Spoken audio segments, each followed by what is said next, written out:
تمام حضرات مبارکباد کے لائق ہیں کہ قرآن کو نماز کے اندر سنا، پورا قرآن، جو قرآن اللہ کے رسول صلی اللہ علیہ وسلم پر 23 سال میں نازل ہوا تھا، اس کو ہم نے 29 دنوں میں ختم کیا، بلکہ آپ چاہے تو کہہ سکتے ہیں 29 گھنٹے بھی کہہ سکتے ہیں، کیونکہ 29 گھنٹوں میں ہم نے اس کتاب کو ختم کیا۔ تو بہت ہی خوش نصیب ہیں وہ حضرات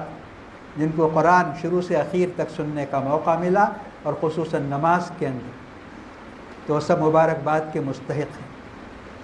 اور ایک بات اس سال یہ بھی اچھی لگی، عام طور پہ رمضان میں ہم یہ دیکھتے کہ شروع میں ذرا ہجوم رہتا، درمیان میں کم ہو جاتے لوگ، پھر اخیر وقت ہجوم ہو جاتا، لیکن اس مرتبہ محسوس ہوا ہے، ہم نے دیکھا کہ شروع سے اخیر تک اچھی جماعت تھی، اور ہم نے سنا کہ یہ حال اور جگہ بھی ایسا ہی تھا۔ تو اس سے یہ معلوم ہوتا ہے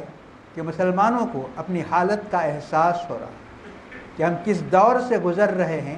ہمارے سروں پر کون سی مصیبتیں منڈلا رہی ہیں، کیا کیا مشکلات ہیں ہماری، اس کا احساس ہونے لگا ہے مسلمانوں کو، اور یہ بہت بڑی بات ہے۔ نقصان اصل چیز نہیں ہے، لیکن نقصان کا احساس بھی ختم ہو جائے تو پھر آدمی کام سے گیا۔ جب آدمی کو احساس ہوتا ہے کہ اس کے اندر کیا کمی ہے، پھر وہ لوٹ کے واپس آ سکتا ہے، اور اگر احساس ہی نہ ہو تو پھر ایسے انسان سے کوئی امید رکھی نہیں جا سکتی۔ تو میں سمجھتا ہوں ساری دنیا کے مسلمان جن حالات سے گزر رہے ہیں، سب نے یہی سوچا ہوگا، یہی طے کیا ہوگا کہ ہمیں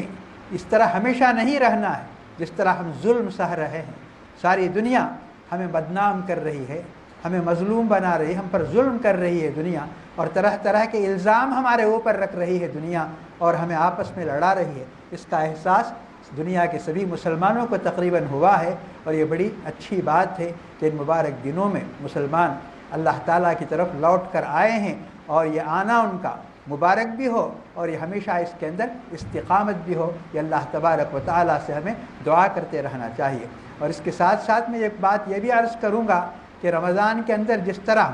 ہم قرآن سے قریب ہوئے، مسجد سے قریب ہوئے، دعاؤں سے قریب ہوئے، رمضان بعد بھی اس چیز کو باقی رکھنا چاہیے۔ ایسا نہیں کہ صرف رمضان کے مہینے میں ہم اللہ سے قریب ہو جائیں، مسجد سے قریب ہو جائیں، اور جیسے ہی عید کا چاند نظر آتا ہے جو کچھ ہم نے کیا اس کو بھلا دیں، ایسا نہیں ہونا چاہیے۔